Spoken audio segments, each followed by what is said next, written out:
Bueno, como pudieron darse cuenta en la lectura, el tema es principalmente a los ancianos y no hay ningún pastor entre nosotros, creo yo, entonces tal vez alguno pensará que tiene poca utilidad para nosotros, pero creo que eso está lejos de la realidad porque la fortaleza de una iglesia se afirma en la medida en que sus integrantes cumplan sus respectivos roles, los roles que Dios ha dado. Y por lo menos dentro de la iglesia hay roles que tienen una clara distinción y son los esenciales, que es los que gobiernan y los que son gobernados. Esa es la distinción, la única distinción que encontramos en la iglesia, ¿no? Por parte de Dios. Si se dan cuenta, la dinámica entre las autoridades y los subordinados ya se ha tocado en la carta de Pedro en el capítulo 2. Pedro exhorta a los cristianos a obedecer a sus autoridades civiles, para ellos el emperador, y también exhorta a los cristianos esclavos a someterse sanamente a sus amos. Pero ahora hablará a los cristianos, pero en relación a la dinámica de gobierno, no de los gobiernos civiles, sino del gobierno eclesiástico, el gobierno de la iglesia. En la sección pasada, en la sección del capítulo 2, solamente habla a los gobernados, no habla a las autoridades, seguramente porque no habían autoridades dentro de ellos. Ni exhorta tampoco a los amos, muy probablemente porque las iglesias a las que escribe Pedro no contaban con ese tipo de autoridades. Pero hay un lugar donde sí o sí deben existir estas autoridades, que es en la iglesia. Toda iglesia tiene que tener una autoridad. Ahora, sí, Pedro habla a los que gobiernan, pero a los que gobiernan la iglesia. Para Pedro es muy importante mantener la cohesión de la iglesia. Recuérdense que el contexto donde Pedro escribe es a los mártires, a las personas que están sufriendo por la causa de Cristo. En la medida en que una iglesia está firme, así también será su respuesta al sufrimiento. Si una iglesia está firme, si una iglesia está unida, si una iglesia tiene amor entre sí, entonces será más firme ante el sufrimiento. Por eso es importante para Pedro. Pedro no está escribiendo aquí palabras al azar para llenar una carta. Él está construyendo un argumento. El propósito de Pedro es animar a los hermanos y dar también consejos, sabiduría acerca de cómo dar una respuesta ante el sufrimiento. Y el asunto de la carta en este momento es decirles, en la medida en que una iglesia respete a sus autoridades, mantiene la unidad. Y en la medida en que mantenga esa unidad, también sabrán cómo responder ante el sufrimiento. Pastorear y dejarse pastorear, en otras palabras. Al fin y al cabo, lo que está haciendo Pedro en este momento, con esta carta, es pastorearlos. Eso es lo que está haciendo. Acompáñenme al primer versículo. Dice, ruego a los ancianos que están entre vosotros, yo anciano también con ellos y testigo de los padecimientos de Cristo, que soy también participante de la gloria que será revelada, apacentad la grey de Dios que está entre vosotros. Ese es el mandamiento. Solo permítanme un segundo.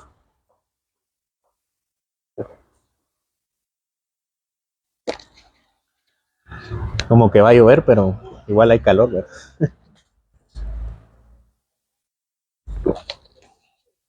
Bueno, la Reina Valera, la versión Reina Valera, traduce ancianos, pero el griego, en Reina Valera traduce los ancianos, pero en el griego original de la carta solamente dice ancianos, o sea, no tiene el artículo los, el artículo plural los.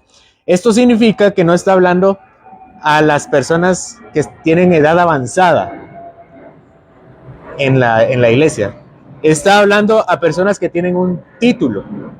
Y las únicas personas que pueden tener un título a las que les puede referir a ancianos son los ancianos de la iglesia, es decir, los pastores. Es decir, que Pedro no está usando aquí ancianos como sinónimo de personas viejas o personas que son entradas en edad o personas mayores, sino que sin el artículo los, este es un sustantivo específico. Aquí Pedro está hablando de los pastores de la iglesia. Pedro dice, ruego a los ancianos, es decir, ruego a los pastores o ruego a los que están en el papel de liderazgo en la iglesia. pero también dice que es un pastor como ellos, es un anciano como ellos, porque Jesús mismo se lo dijo. Yo no sé si ustedes recuerdan, pero antes de partir Jesús le dijo, ¿no?, que pastoreara las ovejas. Después de haberlo negado 3 veces, Jesús sale a su encuentro y le dice 3 veces, ¿me amas, Pedro? Y Pedro le dice, Señor, tú sabes que te amo. Y 3 veces Jesús le dijo, apacienta mis ovejas. Pedro está dando su testimonio. Dice que él ha sido testigo de los padecimientos de Cristo. Y con esta declaración se refiere por lo menos a 2 cosas. La primera es que se refiere a que fue testigo, porque él literalmente vio con sus ojos aquella ocasión donde lo metieron a la casa del sumo sacerdote, le pegaron, lo escupieron y después lo sacaron con su cruz y lo humillaron en el monte Gólgota. Esa es la primera. Pero la segunda también es un testigo en el sentido de que él también participa de sus sufrimientos. O sea, yo doy testimonio porque yo también he sufrido. Sin embargo, Pedro sabe que así como fue testigo de los padecimientos de Cristo, también será participante de sus glorias futuras. Y eso debe tenerse muy en cuenta. Pero dice, yo también soy participante de la gloria que será revelada. Entonces, así como padeció, también esperará su redención. Y él ruega a los ancianos que participen también de ese mismo sentimiento. En la Biblia se utiliza el nombre de anciano para referirse a los hombres nombrados por Dios para gobernar su iglesia. El nombre anciano, de hecho, viene de la tradición hebrea, del pueblo de Israel. El gobierno hebreo a nivel local siempre fue ejercido por hombres mayores de edad. Entonces, en el Israel antiguo, las familias tenían una persona que sí era mayor y esta persona mayor, que generalmente era el abuelo, el bisabuelo, ejercía el gobierno. De ahí viene la palabra anciano. Esto se debe a que se suponía que mientras más anciana una persona, más experimentada y más sabia sería. Y los hebreos, de hecho, no eran los hebreos los únicos que tenían ancianos como autoridades locales. De hecho, muchas sociedades tienen a las personas de mayor edad como los jueces principales de sus asuntos civiles. No obstante, aunque se utiliza la palabra anciano, esto no significa que un pastor deba ser también una persona mayor. La Biblia, de hecho, no establece ningún mínimo de edad. Y también el apóstol Pablo le dice al pastor Timoteo que nadie tome en poco tu juventud. Otro nombre que se utiliza para llamar a los ancianos, a los pastores, era también el nombre de obispo. La palabra obispo viene de una palabra griega que es episcopos, que significa supervisor, superintendente o guardián. Pero aquí, en estos términos, el anciano tiene la figura con la que más se conoce hoy en día. Pedro les dice a los ancianos, apacentad la grey de Dios. Esto claramente es una referencia a ser un pastor de iglesia. La palabra grey significa rebaño. Los ancianos, por lo tanto, tienen la obligación de cuidar del rebaño de Dios. Pero si ustedes se ponen a pensar, también esto es muy subjetivo, es decir, ¿cómo se apacienta un rebaño? Para empezar, yo no soy ningún pastor y las personas que me están escuchando no son ningún rebaño. Entonces, ¿cómo se supone que los debo apacentar? Seguramente se preguntaron en ese entonces. Y por eso Pedro escribe por lo menos 3 formas en las cuales él desea que los pastores lleven a cabo su tarea. La primera de ellas la encontramos en el versículo 2, dice, cuidando de ella, de la grey, no por fuerza, sino voluntariamente. Esa es la primera. Es que el trabajo de un pastor es una tarea al final de cuentas. Dios ha designado y elegido hombres para esto. De modo que esto no es como un pasatiempo. Ser pastor no es un pasatiempo. Es decir, no se puede decir, hoy lo hago, mañana no tengo ganas, mañana no lo voy a hacer. Esto es una obligación, es un mandamiento para estos hombres. Pero Pedro le dice a los ancianos, pastoreen el rebaño voluntariamente, no por fuerza. Porque no es lo mismo hacer algo porque es obligatorio que hacerlo por propia voluntad. Al final de cuentas, aunque el pastorado es una obligación para los hombres que él ha elegido, también es parte de un llamamiento interno, un deseo interno del corazón. Dios pone en el corazón el que el hombre busque este oficio. Por eso el apóstol Pablo dice en 1 Timoteo 3:1, el que anhela obispado, es decir, es un anhelo. Pedro les está llamando a los ancianos, está llamando a los ancianos a recordar aquel deseo que hubo en su corazón. Esto es casi como cualquier vocación. Yo espero que todos estemos trabajando aquí actualmente en algo que nos guste, algo que nos apasione, o por lo menos algo que hemos llegado a querer, como pasa a algunos, ¿no? Cuando uno llega a un trabajo, cuando uno llega a un trabajo nuevo, llega con una especie de enamoramiento con el nuevo trabajo, con altas expectativas, resaltando sus beneficios sobre sus dificultades. Pero con el correr del tiempo, ese enamoramiento del nuevo trabajo va disminuyendo, y al final el trabajo se vuelve trabajoso. Es decir, uno se cansa. Y aquello que originalmente nosotros anhelábamos, ahora por la rutina o tal vez por la dificultad, se vuelve tortuoso. Se nos olvidó que nos gustaba, se nos olvidó que era una vocación a la cual nos apasionaba. Pues esto no debía pasarle a los pastores a los que le está escribiendo Pedro. Ellos debían ejercer su labor pastoral no por obligación, no porque tuvieran que hacerlo, porque sí tenían que hacerlo, sino porque estuvieran presionados, porque estuvieran sobre sus espaldas, sino por la propia fuerza de la voluntad que Dios había puesto en su corazón, por un anhelo personal, por aquel anhelo que les motivó en primer lugar a ser pastores. El segundo aspecto con el cual Pedro motiva a pastorear es no por ganancias, la siguiente parte del versículo 2, no por ganancia deshonesta, sino con ánimo pronto. Tristemente, esta es la forma en que algunos pastores pastorean el rebaño de Dios, les trasquilan la lana, obtienen del rebaño una ganancia deshonesta.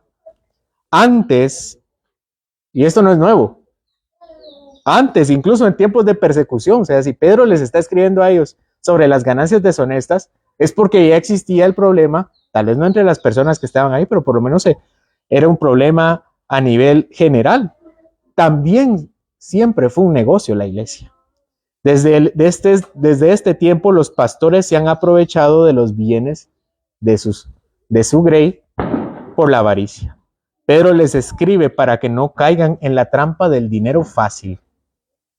El obrero es digno de un salario, dice el apóstol Pablo, refiriéndose a que el pastor debe recibir un sueldo por su trabajo, como cualquiera de nosotros que tiene un trabajo. Es que al final de cuentas todos tenemos cuentas por pagar, pero no es lo mismo recibir una justa retribución por el esfuerzo a tener ganancias deshonestas, no es lo mismo. Y en la iglesia esta era, y sigue siendo hoy, la forma más fácil de dinero. El dinero de la iglesia, pónganse a pensar en esto, primero, el dinero de la iglesia no paga impuestos. Es proporcional al salario de los feligreses. Un buen sermón hace que lleguen más ofrendas.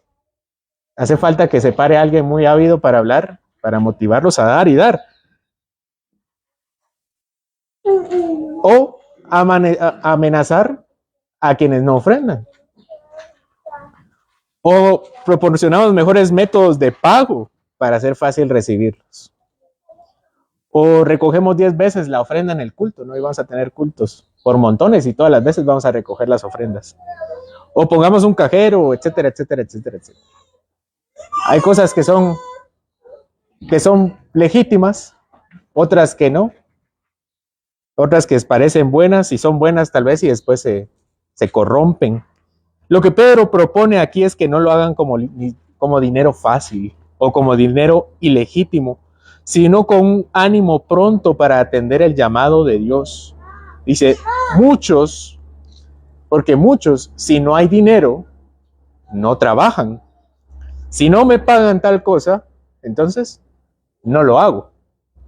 El trabajo pastoral, lamentablemente o afortunadamente, no es así. Sí debe haber una remuneración, pero al final de cuentas, la labor pastoral es más que recibir una remuneración. Es que es diferente. Ser pastor es estar dispuesto. Dice acá, con un ánimo dispuesto, porque eventualmente Dios proveerá. Número 3, versículo 3. No como teniendo señorío sobre los que están a vuestro cuidado, sino siendo ejemplos de la grey. Una última cosa para los pastores es no sean matones. Muchos pastores se comportan como abusadores de su rebaño, pero les dicen no tengan señorío. Esto es que no se pongan como tiranos sobre sus hermanos. Se ha dicho y compartido a todos sobre pastores que se enseñorean de sus ovejas. Recientemente he visto que han acuñado el término bully pastors, o pastores que hacen bullying, algo así. Es un nuevo término. Sermones intimidatorios, consejerías que son más bien regaños, visitas pastorales que parecen ser audiencias a los juzgados, o la ventilación de algunos asuntos personales. Pero el apóstol Pedro les pide a los pastores que si desean legitimidad en su autoridad, sean ejemplos, no que usen la fuerza. No nos equivoquemos nosotros tampoco. Ser anciano no es una autoridad que se gana. No es como, que se está ganando la confianza y parece que tiene dones de liderazgo, vamos a ponerlos como pastor porque se ha ganado la autoridad. No, eso no es así, porque la autoridad la da Dios a través de la imposición de las manos del presbiterio. Pero una vez recibida la autoridad de parte de Dios, también debe recibir la humildad de Cristo para ser ejemplo. Porque todo esto es una gran responsabilidad, pero también es una gran honra. Versículo 4. Y cuando aparezca el príncipe de los pastores, vosotros recibiréis la corona incorruptible de gloria. Toda autoridad requiere responsabilidad, pero toda responsabilidad debe obtener también una gran recompensa. El trabajo del pastor, en perspectiva, es el trabajo de Dios. Cristo es el príncipe de los pastores, es decir, Él es el pastor de pastor, el pastor sobre los pastores, el pastor mayor. Cristo es el hombre al cual se refiere el salmista cuando dice Jehová es mi pastor. Porque con muchas fallas, con sus muchas fallas y sus muchos defectos, con todo y sus debilidades, ejercer la labor pastoral es recompensado por Dios. La labor pastoral es ardua, porque el pastor debe ser predicador, consejero, teólogo y maestro. El pastor debe alimentar al rebaño, curar a la perniquebrada y ahuyentar a los lobos. Este es un oficio que sobrepasa los demás oficios, porque es loable, es admirable la labor de un carpintero, de un contador, de un deportista, pero ninguno de ellos es un oficio comparado con la labor de Cristo. Al Cristo exaltado no se le conoce como deportista, ni como obrero, ni como contador. A Cristo exaltado se le conoce como pastor. De modo que el oficio de pastor requiere también, y Dios ofrece una gran recompensa, una gran corona por dedicarse a ello. Pero el pastor, porque el pastor tiene el oficio de Cristo, y tendrá también una medida proporcional a la corona de Cristo. ¿Cuál es la corona de Cristo? Una corona, dice acá, incorruptible. Esta palabra puede ser traducida también como inmarchitable o inmarcesible, porque los atletas de la antigüedad eran coronados con una corona de hojas de laurel, de la planta de laurel, que después de un tiempo se marchitaba. Pero la corona de los pastores será una corona que nunca perderá su brillo y nunca perderá su hermosura. Al tener pues esta perspectiva, cuando nosotros tenemos esa perspectiva de la visión de la labor pastoral, es decir, que nosotros cuando vemos como Dios ve a los pastores, entonces también deberíamos comportarnos a la altura de este tipo de ovejas. Versículo 5. Igualmente, jóvenes, estad sujetos a los ancianos. Aquí la palabra jóvenes se refiere a los que tienen una edad corta. Pero ¿a qué edad se deja de ser joven? Hay jóvenes de 5, de 20 años, pero también hay ciertos jóvenes de 50 y de 70 años. En la Biblia, la juventud tiene significados positivos. Proverbio 20:29 dice, la gloria de los jóvenes es su fuerza. El apóstol Juan también lo dice en 1 Juan 2:14. Dice, os he escrito a vosotros, jóvenes, porque sois fuertes, y la palabra de Dios permanece en vosotros y habéis vencido al maligno. Pero también es cierto que la juventud trae consigo muchos males. El Proverbio 22:15 dice, la necedad está ligada al corazón del muchacho. Por esta razón, se hace necesaria la reprensión de los jóvenes también. El corazón de los jóvenes a menudo se pierde en las vanidades de este mundo, en las distracciones, en los sueños. Eclesiastés 5:7 dice, donde abundan los sueños, también abundan las vanidades y las muchas palabras. Así que, en contraposición a los ancianos, que hemos visto al principio, que han adquirido sabiduría con los años, están del otro lado aquellos que aún les falta mucho que aprender y que pueden perderse en el camino. Y la receta para que los jóvenes puedan vencer las tentaciones de la edad es estar sujetos a aquellos que ya las han vencido, es decir, los ancianos, los pastores. Los jóvenes tienen mucho ánimo, pero poca experiencia. Esto los hace sujetos fáciles de manipular. Las filosofías o doctrinas pueden hacer que su corazón se desvíe. Es fácil que una nueva experiencia cautive su corazón y se pierdan.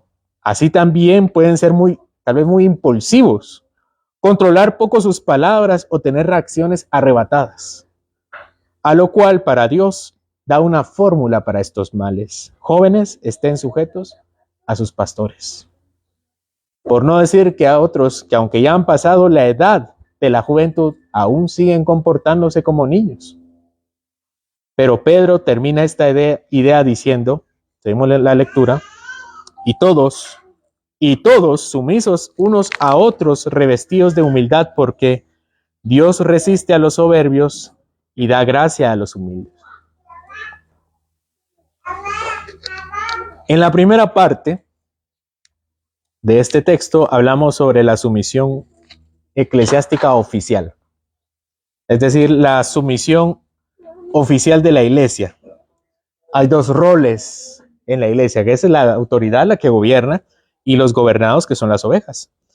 Pero en general, la iglesia naturalmente deberíamos tener esta actitud, sin importar si son ancianos, jóvenes, pastores, etcétera, etcétera. Ninguno debería enseñorearse sobre otros, sino más bien ser servidores de los otros. Por eso dice, y todos sumisos unos a otros, revestidos de humildad. Es fácil ver desde arriba al hermano, ya sea por la edad, es fácil ver al hermano desde arriba, ya sea porque ellos son jóvenes, es fácil ver desde arriba porque ellos tienen poco conocimiento, es fácil ver a los de arriba porque ellos tienen menos dinero o tienen algún puesto de autoridad civil o cualquier otra razón que el ser humano se invente para creerse mayor que los demás. Es fácil al corazón desviarse de esa forma. Esto no debería pasar dentro de la iglesia. Existe una autoridad establecida por Dios en la iglesia, pero eso no significa que deba existir un autoritarismo de ningún tipo, ni el pastoral, ni entre la congregación. Jesucristo dijo que quien quiera ser grande, que sea servidor. Esta es la fórmula del reino de los cielos. Y no vengamos aquí con falsas humildades diciendo, Señor, yo no quiero ser grande en el cielo, yo no quiero ser grande en el reino de los cielos. Esta es una ambición que todos los cristianos debemos tener, ser grande en el reino de los cielos. Porque ser grande en el reino de los cielos significa servir. Todos debemos aspirar a la grandeza dentro del reino de Dios. En el reino de Dios, quienes quieren ser pequeños son arrogantes y quienes quieren crecer deben servir. En el reino de los cielos, los que aspiran a la grandeza es porque también aspiran al servicio. Estos son los que ponen al prójimo primero, los que hacen caridad, los que oran unos por los otros, los que dan, etc. Y Pedro sentencia todo esto con el Proverbio 3:34, perdón. Cualquiera que no entienda en su corazón la importancia de su corazón será resistido por Dios. Dios lo desechará. Dios resiste a los soberbios. Y como dice el proverbio, recuérdense que los proverbios están escritos en hebreo. Pedro toma aquí la traducción griega, pero el hebreo dice: Dios escarnece a los soberbios. Es decir, Dios humilla a los soberbios. Dios no soporta a los que no se someten a la autoridad. Dios no soporta a los altaneros, orgullosos y soberbios. ¿Con qué derecho nosotros podemos ser así en la iglesia?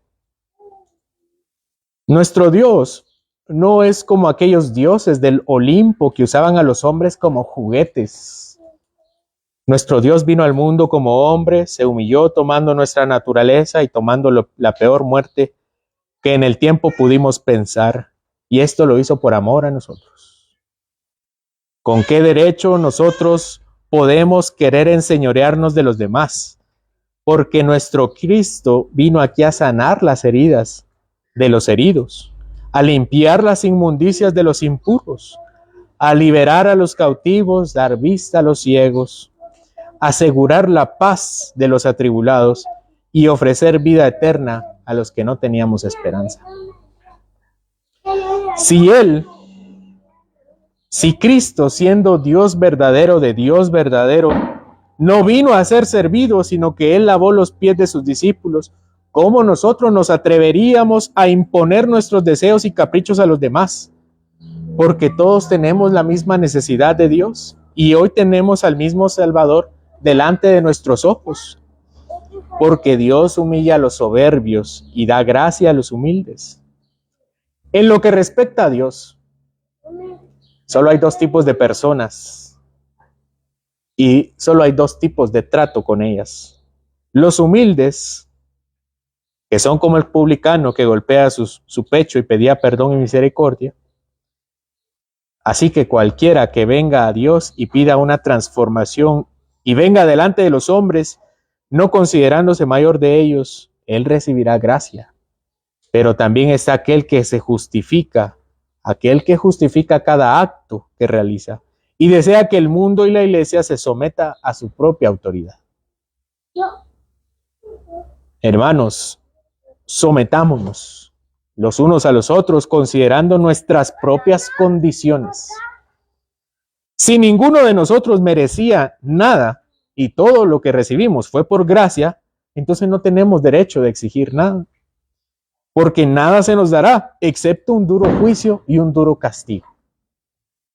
Recuerden que el mismo Pedro dice que es necesario que el juicio empiece por su casa. El negocio es muy fácil. Dejemos nuestras vidas orgullosas para recibir el galardón y aferrémonos a nuestra soberbia y recibamos de él juicio. Cristo vino aquí para darnos vida. Recibamos esa vida o vivamos esa vida eterna. No nos aferremos a la nuestra. Amén.